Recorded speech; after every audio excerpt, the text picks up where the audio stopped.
Hey everyone, shooting a quick video to show you some of the food prep that we do to try to minimize how much time we have to spend in the kitchen. As much as we love food, I don't like to spend just hours upon hours in the kitchen. So we do a lot of bulk food prep, and by that what I mostly mean is we cook a lot of protein, a lot of our meats way ahead of time. So you're gonna see this video kind of compiled over the course of doing a bunch of grilling that I'm doing today, and the different things that we'll do all at the same time, but also try not to be bored by the end of 4 or 5 days of bulk prepped food.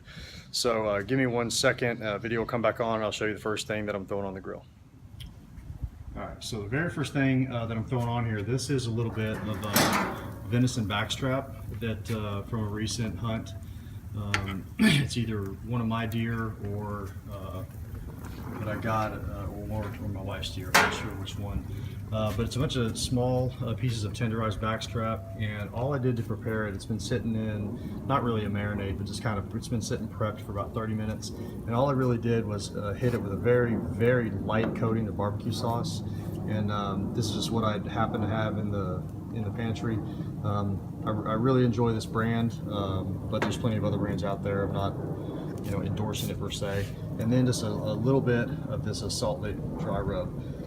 I don't hit the deer meat or any kind of wild game with anything super heavy as far as flavoring, just a really, really light coating. And the reason for that is a lot of people, they're not really into game meat, but we are. We love deer, we love wild pig and everything. So all I'm going to do, I'm not going to bore you to death while I place all this on there, but all I'm going to do is place these on there. And the thing with deer meat is if you cook it too hot or too fast, it's going to dry out really, really quick. So I'm going to get these on there and really just leave them on here on a really low flame for about 3 to 3.5 minutes per side.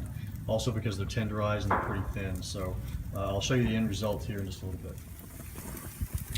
All right, wrapping up the grilling of the venison that we've got here, and this is finishing up the 3 minutes on the second side, and you can see that they're just about perfect right now. And I've experimented with this enough to know that if I go any longer than this, that they're going to be dry, they're going to be a little bit tough. So you can see I just got a little bit of char, but they're still pretty juicy. So I'm going to go ahead and take them off, but like I said, just a tiny little bit of prep of whatever you want to flavor it with, but not overpower that good game taste. And then just about 3 minutes per side on a low flame, especially if your meat's cut real thin like this is. So. All right, next up on the menu for our bulk food prep is some chicken breasts. I'm usually a fan of chicken thighs, so we do chicken thighs a lot also. But today I just happened to pick up some chicken breasts. As far as store-bought meats go, I'm a fan of Costco and their Kirkland brand of stuff. I don't put a whole lot of stock in, the word organic and all natural and all that other kind of stuff, and that's a whole different conversation, that we could argue about. But I do believe that Costco has pretty clean products. So, and I've always been pleased with their meats and almost all their meat selection. So these are just some chicken breasts that I picked up from there, and to be honest, I actually cut them in half. They're so thick that it's actually kind of hard to grill them. So I cut these in half, and that makes them a little bit easier to cook, but you also have to be cognizant of the same thing with the game that we talked about earlier, is they're thin enough, and chicken breast is a drier meat anyway, so you will run into the problem of it being too dry if you cook it too quick or too hot. So what I do with these is I just cook these for about 2 to 2.5 minutes per side twice. And so they've been, my little timer here, they've done 2.5 per side once. I just flipped them again, so I'm going to run them for 2 minutes on each side. Another time, maybe even less than that, because they look like they're getting pretty close. This is basically the second thing that we're going to do for our bulk food prep this evening. For the chicken, for the food prep, I like some of these McCormick blends. There's a pretty wide variety of these, and we pick them up at H-E-B. I'm sure they're at every grocery store. And I kind of prep them the same way that I prep that meat that we did earlier. just a little bit of barbecue sauce. Sometimes I'll even do not so much a barbecue sauce, but like you know, a salad dressing, depending on if that's the flavor that I want. But we definitely want to go tonight. We were doing a bunch of barbecue, so just a little bit of barbecue sauce like I used earlier, and then a little bit of this McCormick's chipotle roasted in garlic. They've got a bunch of different flavors, but this I really like this one. So again, just a light coating, enough to flavor it, and you know, a lot of the product that you put on there is going to burn off anyway. So anyway, this is how I prepped the chicken. And our final fare tonight for our bulk food prep are some chicken sausages. And show you the brand that we're using. Is this, I don't even know how to say this Idell's. I'm probably saying it wrong. I apologize to whoever this is that makes this. But we like this. This product, we also picked these up from Costco.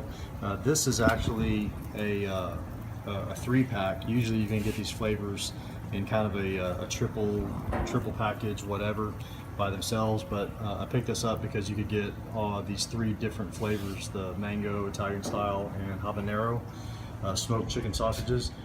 They're fully cooked, and you know, you don't actually need to grill them like I'm doing right now. You can just heat them up, but I like to throw them on the grill, especially after we've been grilling some other meats. It actually, I think, brings out the flavor of these a little bit more, and just kind of, it's the way I do it, and we're always really happy with it.